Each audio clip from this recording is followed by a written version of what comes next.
Dentro de la economía existen diversas posiciones para estudiar a la sociedad y cuando nos incrustamos en alguna de esas, tendemos regularmente a generalizar muchos de los problemas en la sociedad.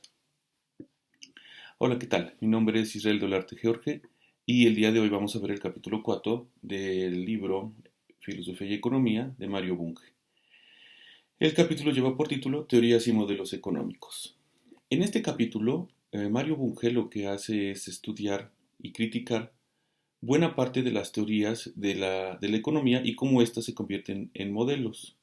Un problema en general de todas las ciencias sociales es que al diseñar modelos tienden a generalizar muchos problemas y dejan de lado eh, detalles que a veces parecen ser más importantes que el propio modelo.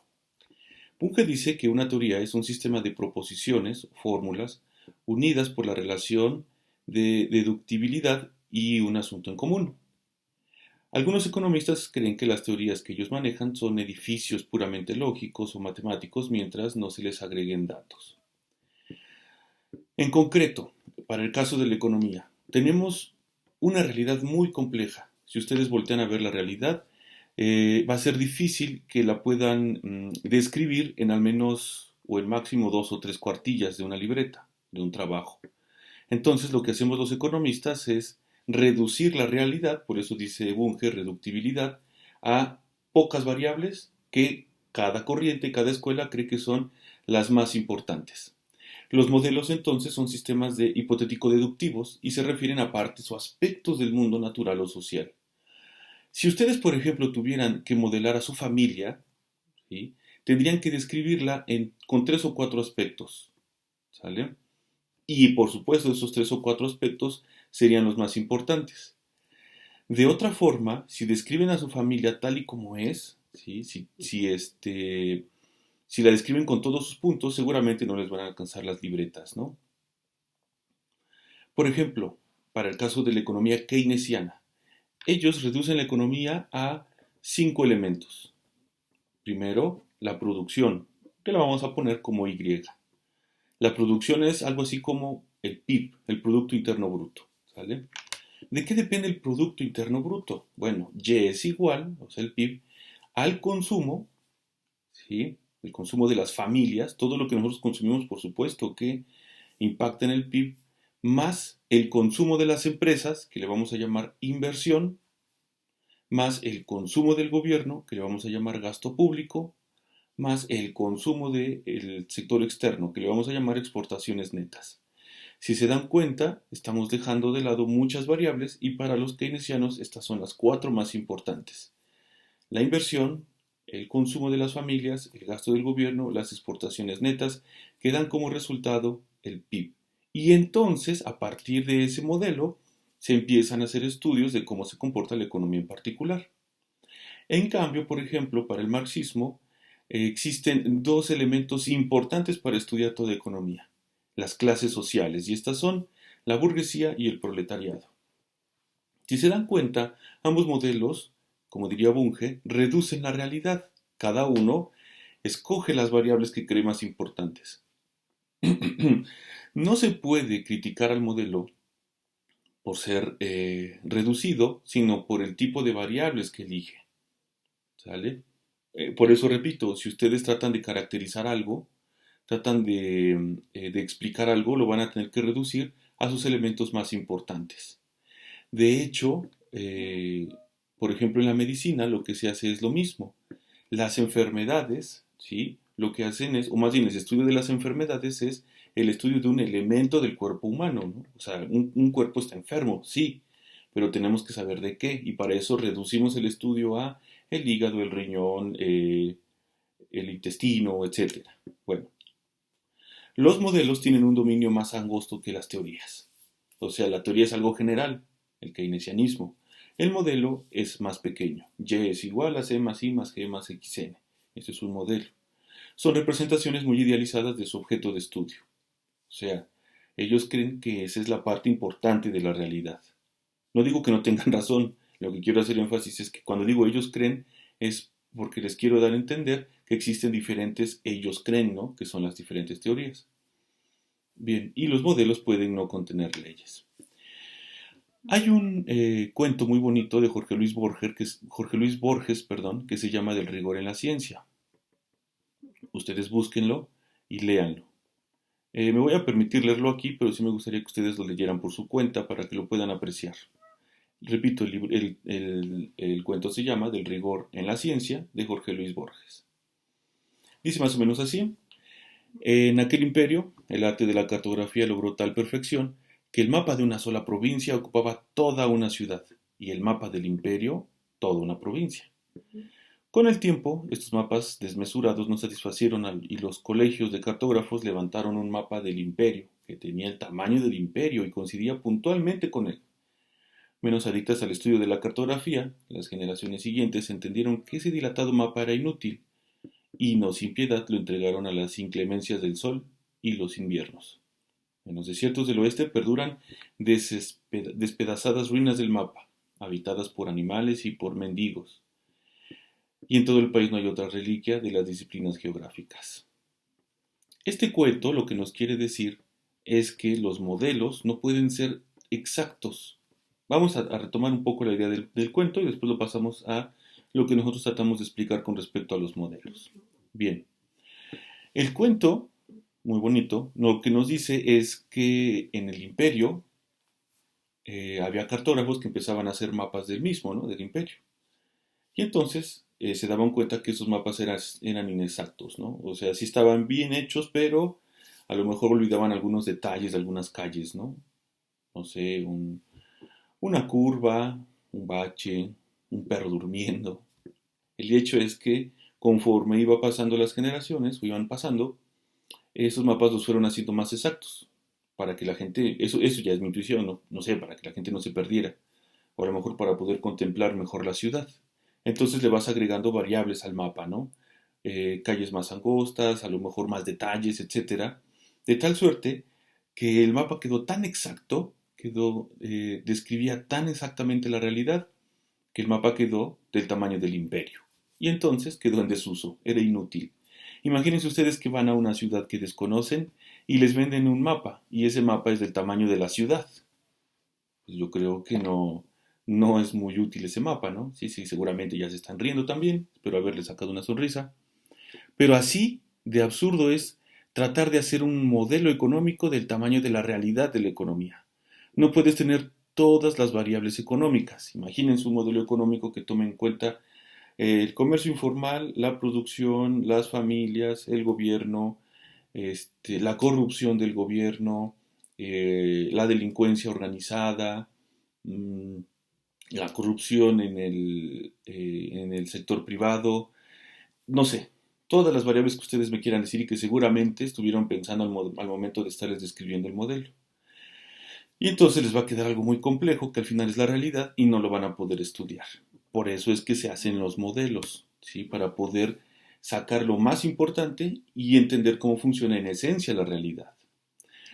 No puedes capturar, diría Bunge, al hombre con un puñado de fórmulas. Ese es otro problema de los modelos. Cuando quieres modelar al hombre, resulta que no puedes hacerlo con, por ejemplo, ecuaciones matemáticas, ¿no? Todos somos desiguales y además impredecibles, ¿no? ¿Podrá el hombre predecir el comportamiento del mismo hombre, siendo que todos somos seres racionales? Bueno, pues existen corrientes económicas que tratan de modelar la complejidad del comportamiento humano. Seguramente ustedes han oído o han jugado videojuegos, válgame la redundancia, como Age of Empires. Este videojuego lo que hace es modelar la realidad. Atrás de los muñecos que ustedes juegan en este videojuego, hay todo un modelaje del comportamiento de las personas. Lo que hacen es modelar a un elemento, a un ejemplo, y multiplicarlo por el número de personas que existen en ese videojuego. Este tipo de diseño también se hace en la economía. Abajo en la descripción les voy a dejar un video no de un videojuego, claro, aunque no estaría mal, de un programa que se llama NetLogo y tratan de modelar a las hormigas, a las personas, a los patos, a partir de, a partir de programas computacionales. Está muy interesante, la verdad, y con eso lo que logran es tratar de modelar el comportamiento humano, ¿no? La economía incluso tratan ya de hacerlo. Entonces, les voy a explicar brevemente en qué consiste, porque el video no tiene sonido, si no mal recuerdo, y solamente le dan clic para que inicie el video. Perdón, la simulación. Lo que hacen estas personas es, perdón, tratar de responder o tratar de explicar cómo funcionan las sociedades de las hormigas. Y entonces, en lugar de modelar a todas las hormigas, modelan una sola hormiga, ¿sí? Le dicen qué es lo que tiene que hacer. ¿Qué es lo que hace la hormiga? Bueno, ponen un objeto que es un punto con hambre y va a buscar alimento, ¿no? Sale de su hormiguero y de manera aleatoria está buscando comida. Cuando esta hormiga encuentra comida, regresa de manera recta hacia, ¿sí se vio? De manera recta hacia su hormiguero, pero en ese camino, en ese transcurso, deja un haz de olor, un rastro de olor, que el resto de las hormigas, al percibirlo, por instinto, que también es otro elemento con el que programan a la hormiga, van en sentido contrario a donde va la hormiga, y entonces se encuentran alimento. Una vez que lo encuentran, hacen lo mismo, regresan al hormiguero y el resto de las hormigas hacen lo mismo, de tal suerte que entre más hormigas hayan detectado el olor es más, el camino es más ancho, ¿no? Y más rápido se van a acabar ese alimento y se lo van a llevar al hormiguero. Y así sucesivamente con todos. Si se dan cuenta, al modelar una sola hormiga y ponerla en la computadora, lo que hacen es modelar a toda la sociedad. Y está interesante porque efectivamente ellos lo que lograron es explicarse cómo le hacen las hormigas para ponerse de acuerdo para recolectar la comida. Entonces, recapitulando, mediante programas de computadora lo que hacen es modelar a sociedades complejas. Lo están empezando a hacer con la raza humana. De hecho, en este NetLogo, que ustedes lo pueden descargar porque es gratis, búsquenlo así, NetLogo. También se han logrado modelar, por ejemplo, pandemias como el VIH. Le ponen características a un hombre y una mujer, si son más o menos promiscuos, pertenecen a sociedades con alta incidencia de la religión o poca incidencia, a qué edad empiezan a tener relaciones, el uso del condón, etcétera, y pueden saber cuál es la tasa de contagio de esa sociedad.